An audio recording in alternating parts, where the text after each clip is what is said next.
Can Arizona pull off a victory against Utah, or at the very least, can they keep it close?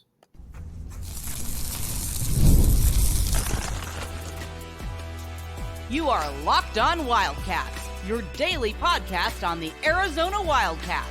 Part of the Locked On Podcast Network, your team every day.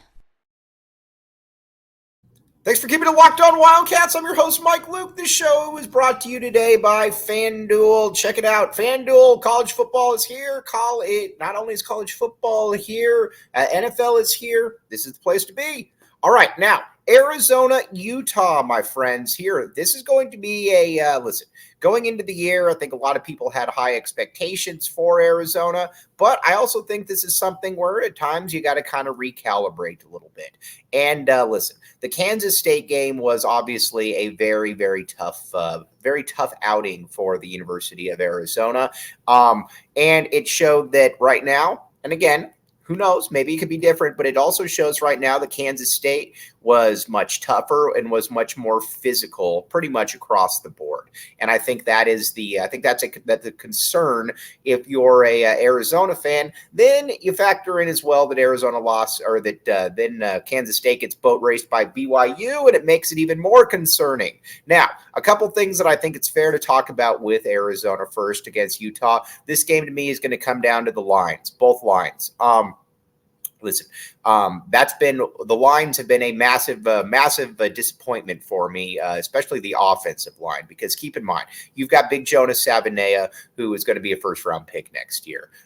He is one of the best offensive linemen ever come through here. He is fantastic. You got Wendell Moy. You got Josh Baker. Now, I will say that Arizona is a little bit healthier now. That is obviously a very, very good thing. Arizona being healthy is certainly something that you want. Now, I do think that you could factor in as well that Arizona is also kind of at the point now where you know that all right, you're healthy. You got to go into Rice Eccles and you got to at least be able to perform well. So there's that. Now, with Utah, the template is always the same. You're going to have big physical players up front. You're also going to have DBs that are good, that are going to be physical.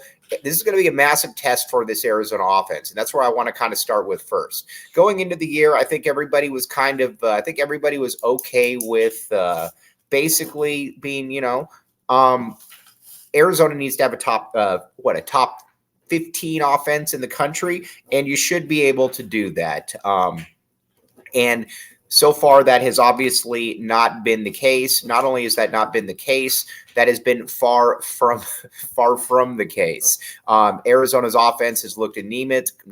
It's looked lethargic, and Dino Babers looks like he is drastically out of his element at this point. So I don't know that anybody's looked at Dino Babers and they've been overly impressed by what they've seen. This is a new day, though. Obviously, your Arizona's healthy, and that is a big thing. I think Big Rhino is going to be good to go. At least I hope that he's good to go, and he should be healthier, because against Kansas State, that was obviously a difficult situation entirely. Now, when it comes to the wide receivers, somebody got to get open. Somebody's got to get open, and that starts to me with, and again, I get that he's not a traditional wide receiver, Kean Burnett. Kean Burnett has to step up to the plate. And the coaching staff has to utilize him. This has to be a big game for Kean Burnett. And if it's not a big game for Kean Burnett, then Arizona, I think, is in some real trouble. The tight end was supposed to be a massive part of what Arizona did this year, and that has just not been the case. You haven't really seen that at all. Not only have you not seen that at all, you haven't really seen anything even close to that. And I think the stat that's really remarkable is that Arizona, you look at it in Kean Burnett, like I said, he dominated all throughout camp, and he's been targeted 5 times this season. That's just not good enough. That's just, to put it mildly, that's just not good enough. He has to be utilized more. And not only does he have to be utilized more, he's got to be in the spot where it's like, all right, he is a part where the defense has to game plan for him. And If that's not the case, then Arizona's in trouble. T-Mac, obviously, I expect him to have a good game here. Utah's corners aren't elite, and T-Mac is obviously elite, and he's a player that's got to go off. Now, when in doubt, I think you also have to understand too that there's got to be somebody else that steps up. I have still not given up on Jeremiah Patterson. I will not give up on Jeremiah Patterson, but you got to see it. Now, Montana Lamonia's Craig. Maybe this is the game that he also steps up as well. We will certainly see when it comes to that. We will certainly see what comes up to that with Montana Lamonia's Craig. But the offense has got to put up points. If the offense doesn't put up points, the defense isn't talented enough to be able to just, kind of just keep this game, close. I mean, the game, yes and no. The game can be kept close. The defense was okay against Kansas State. I don't know that anybody looked at it and said, man, there's no way that Arizona can win with that performance. But it also was just not good enough. Because you've got a quarterback that was running. You knew that the quarterback was running, and I think that's something that Arizona fans have to. You got to know. You got to know that that's coming, and I think that's something that was frustrating for so many different people. Now, when it comes to the O-line, though, I think getting Leif back is going to be big. Leif should have been, I don't know why Leif wasn't playing more against Kansas State. I get that Leif was out, but at the same time, you also know that Leif is somewhat of a proven player. And that's something that I don't know that we can really minimize on this offensive line. Ryan Stewart in theory, cool, but Leif is a better football player. Leif needs to be out there. I'm excited that Leif's back. So I'm hopeful, cautiously optimistic that the offensive line is going to look better than it did against Kansas State, but I don't know that that's really the case. Noah's got to be able to have time as well, and that gets to Noah. Listen, I love Noah Fafita. He's one of my all-time favorite football players here. But when you've got plays, like the deep post for T-Mac, he's got to hit him. He's got to be ready for it, and he's got to be able to make that throw. And maybe that game's a little bit different if he makes that throw. I don't know if he can maybe get some other wide receivers involved, but I also trust his field judgment. I mean, it's not like Noah Fafita just all of a sudden forgot how to play football. That's always where I'm at with that. What are you looking for then from him? And I think this has got to be a team. I think you got to score 20 plus points. Again, Utah is a good offense. And again, we're going to get to their offense here in a second. But Arizona, again, this was supposed to be a team that was going to be dynamic. Arizona on both sides of the football, but mainly offensively. Like I said, there were supposed to be some playmakers defensively, but this offense was what was supposed to carry. And Noah Fafita has got to be better. And I think he will be, because like I said, I put more of this on Dino Babers than anything else. Because like I said, I don't think Noah Fafita just forgot how to play football. Then with the running game, Quali Conley got to be able to run the ball. I have been fine with Quali pretty much all season. I think Quali has been good for Arizona. Not only has he been good, I think that he has been a player that Arizona can. I think he's been a player that Arizona, can sit back and say, all right, we can rush the football. We can rush the football with you. And that's something that's obviously, I think, you needing. Speedy Luke, if you're not going to play him, then redshirt him, period. Don't waste the season with 3 to 4 touches or whatever the case may be. If you're going to play him, play him. Otherwise, don't do it.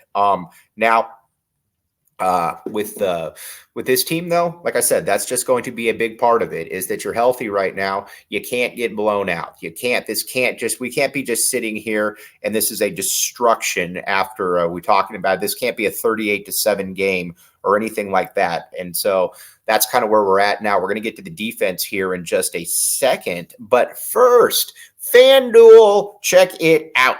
FanDuel. All right, here's the deal. Visit FanDuel.com and again, check it out. All kinds of different good stuff with FanDuel. Hey, NFL fans, you can start the season with a big return on FanDuel, America's #1 sports book. With FanDuel, also you can bet on the NFL, you can bet on college, you can bet on a smorgasbord of different entities. Check it out, FanDuel. Great thing, too, about FanDuel is that you know your money is good. So when I'm looking at it and I'm thinking to myself, all right, I like UCF this week. I like UCF big against Colorado. That is something that I think that we should all look at.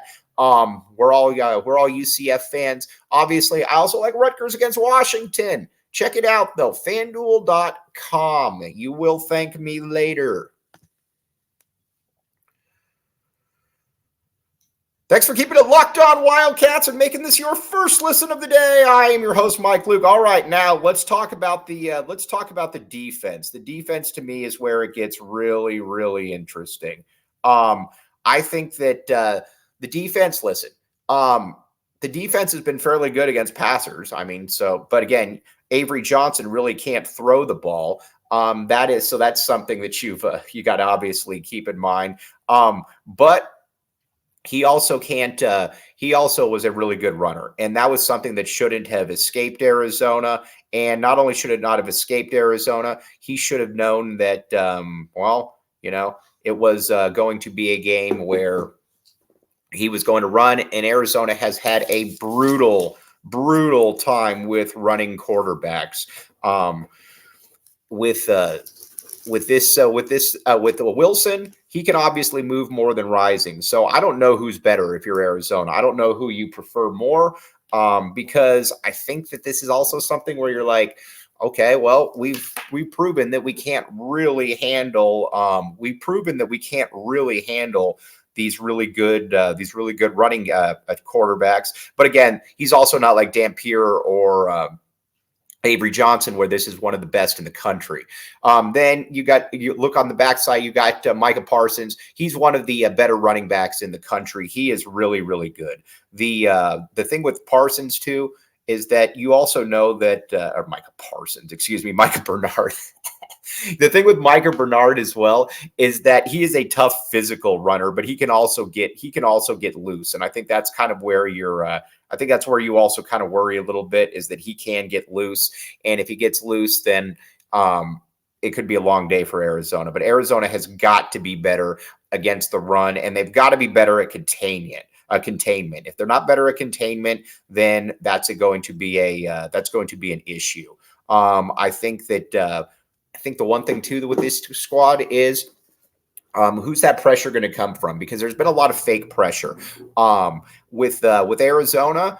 You look at it and like they're like, oh, Trey Smith and Chase Kennedy have had all these pressures. Well, the way the quarterbacks are running out, they're going to be near they're going to be near the defensive linemen. So I don't really put that. I haven't seen really anything for Arizona that's like, oh man, that's a good pass rush. But if you're not going to have a good pass rush, you at least got to be able to contain on the outside. If you can contain on the outside, then I think Arizona has a chance. The linebackers also have to play better. If they don't play better, then that's going to be a massive issue. Jacob Manu, we've talked about it pretty much all season. I don't believe Jacob Manu just learned forgot how to play football. That's where I'm kind of.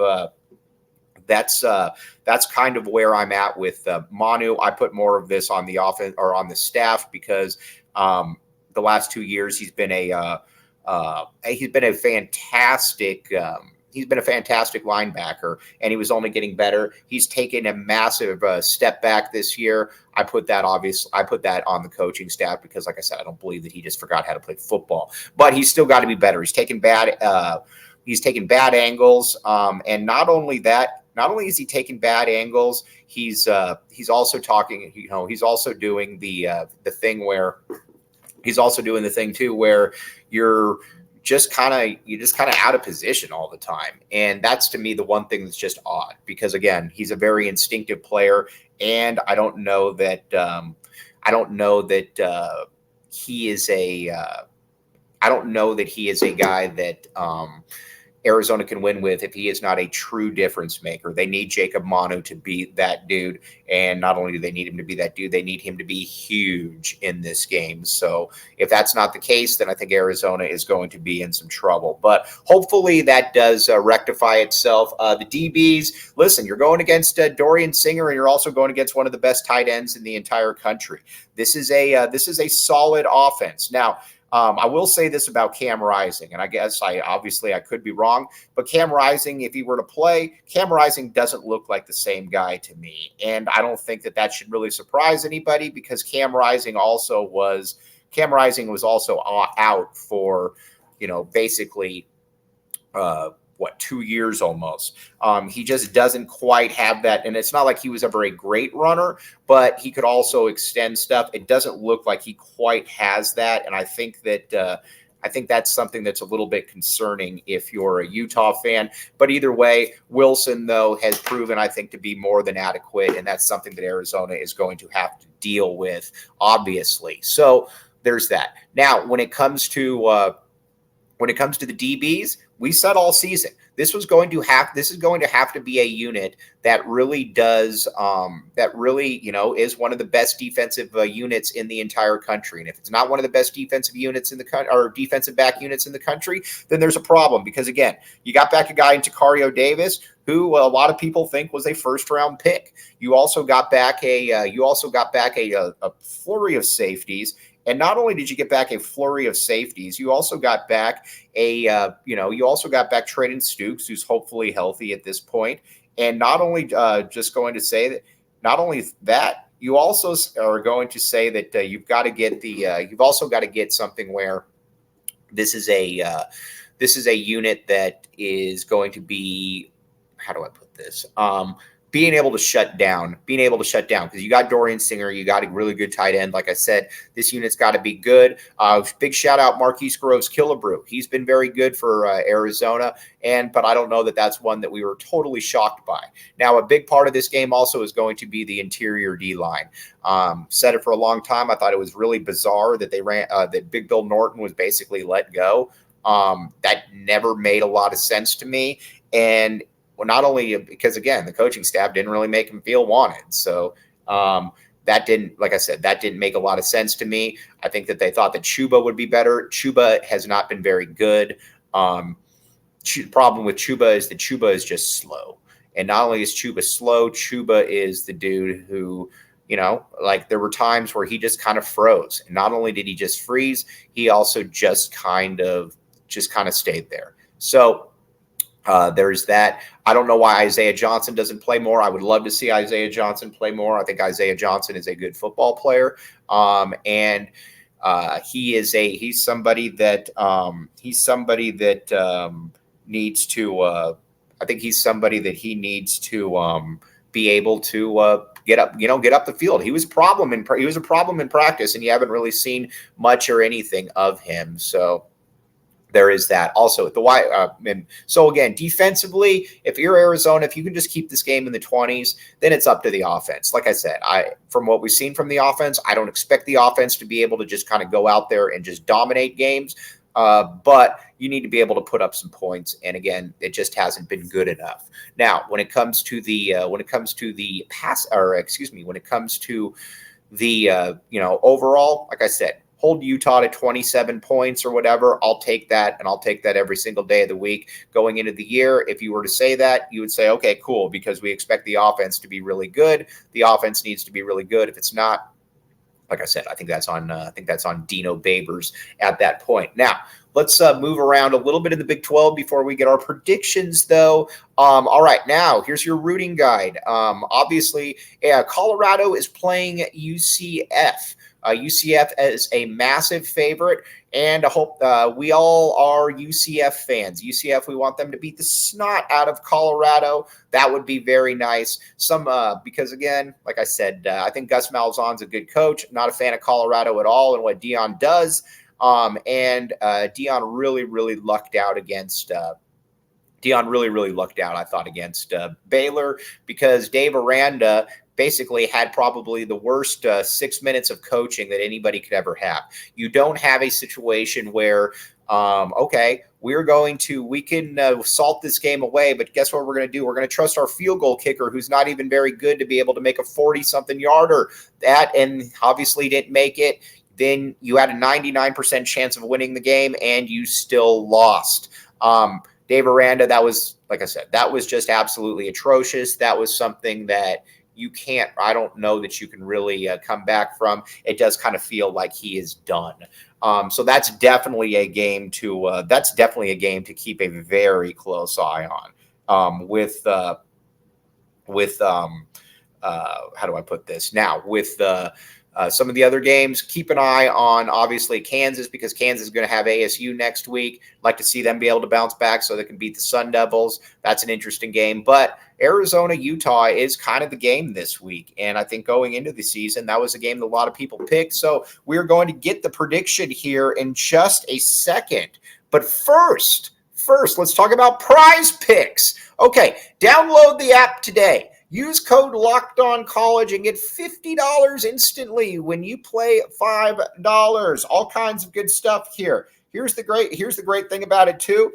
Caleb Williams passing can get you one win on PrizePicks every week in September. That's right. Only 1 yard gets you an automatic win every football weekend in September. 4 weeks of free W's. Don't miss this opportunity. Okay.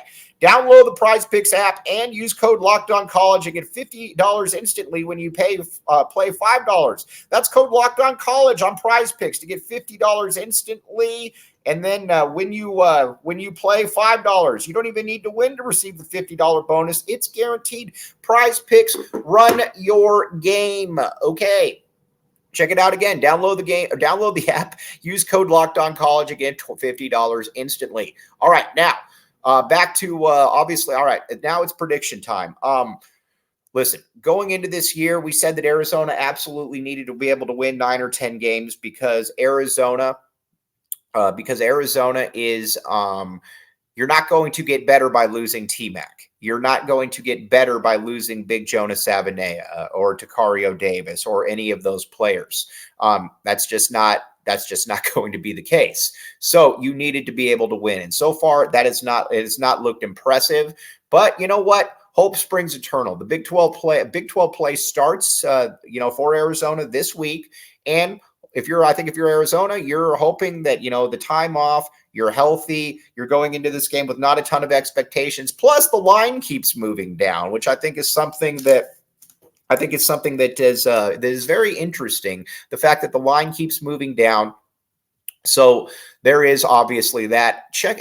So, when it comes to a prediction, I'm going to say Arizona is going to play it a little bit closer than people think. I'm going to say that Arizona is going to, I think Arizona is going to lose 27-20.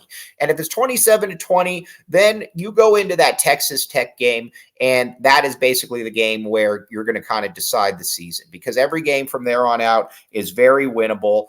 And every game from there on out is very winnable, and there's not a team where you're just like, oh my gosh, they're just going to beat the heck out of you. UCF's obviously going to be a very difficult game for Arizona, but you like Arizona's chances in, a lot of those games if you beat Texas Tech. So these next 2 games, I think, are going to basically decide the season. If you beat Utah, then it's game on. Everything's back in play if you beat Utah. So there would be that. Now, if you get absolutely boat raced by Utah, that is a problem as well. And that is something that I think if you're an Arizona fan, you are obviously very worried about. You don't want to get boat raced by Utah. And so keep the game competitive. And, like Brad Allis said, if it's competitive going into the fourth quarter, then I think that you got to sit there and say that, all right, Arizona is maybe in a good spot going forward with Texas Tech at home. And again, that is a game that Arizona 1000% needs to win. So I'm going to go 27-20 Utah. I think Arizona is going to cover. But like I said, keep in mind, anytime you see that spread going down and consistently going down, you start to wonder, all right, there's some people in Vegas that obviously know something that other folks out there don't know. So wouldn't surprise me. We'll find out. But again, to me, this is all about the offense. I need the offense to actually look functional. Dino Babers talked about getting the tight ends more involved. That to me is going to be a barometer for this season. If Kean Burnett starts getting more involved, then I think Arizona is going to be in some pretty good shape. If Kean Burnett does not get involved, then I also think that this is